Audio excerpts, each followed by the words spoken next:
Thank you, Mr. Chairman, and thank you for calling today's markup and for including my bill 8291, the End Zuckerberg Act, as part of this markup. For those of you who are not familiar, I serve as the co-chair of the House Election Integrity Caucus, the only one of its kind in Congress. Our caucus currently has over 70 members focused on driving common sense solutions to ensure fairness in the democratic process and improve the administration of elections.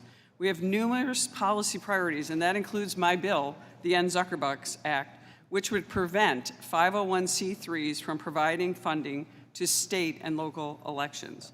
In the 2020 election, Mark Zuckerberg, the famous Facebook CEO, under the guise of an organization called the Center for Tech and Civic Life, a left-wing nonprofit group, flooded left-leaning county governments in Texas, Ohio, Nevada, Minnesota, Georgia, Florida, Arizona, Wisconsin, and even my own state of New York,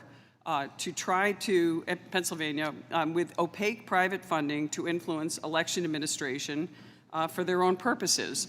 And let me just stress, I heard some of the ranking member and other Democrats refer to this as, helping out with this horrible pandemic election. Well, the facts are that in 2020, Governor Cuomo was the governor of New York. They changed election law over 100 times during the pandemic election, and not once did they increase funding or assist the local governments in trying to administer elections.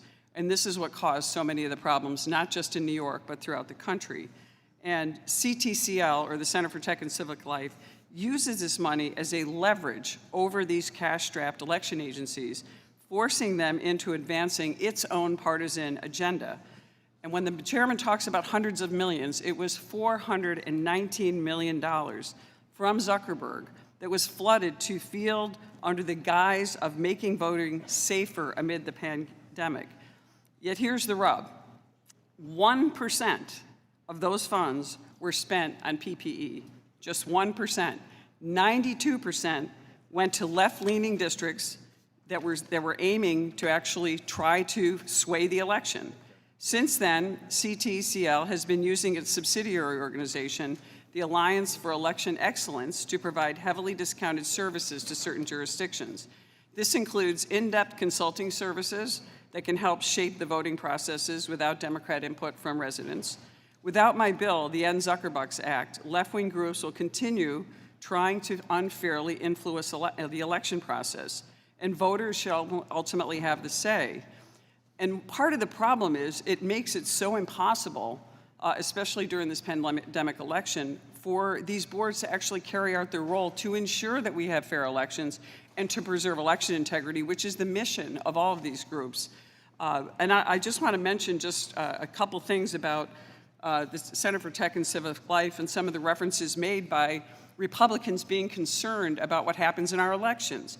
The Democrats made objections to election results in 2001, 2005, 2017, after the losing candidate had already conceded the race. Interestingly, in a very partisan way, the Democrats did not object to 2009 or 2013 on the floor of the House of Representatives. And it's important to note that these have become very partisan exercises. But I think if we pass my bill, we will let the voters know that we will preserve the most profound expression of self-governance, and that is our sacred right to vote in a fair and private election. This is how we're going to preserve our elections. This is how we're going to keep private money, partisan money out of elections, whether it's left or right. And I want to make sure that we do preserve election integrity in this very controversial and obviously very contentious election upcoming right now. And so if we pass my bill and we clean elections up and we make sure that elections aren't partisan, we make sure that private players aren't interfering with proper government action, we will make voting great again. And with that, I yield back, Mr. Chairman.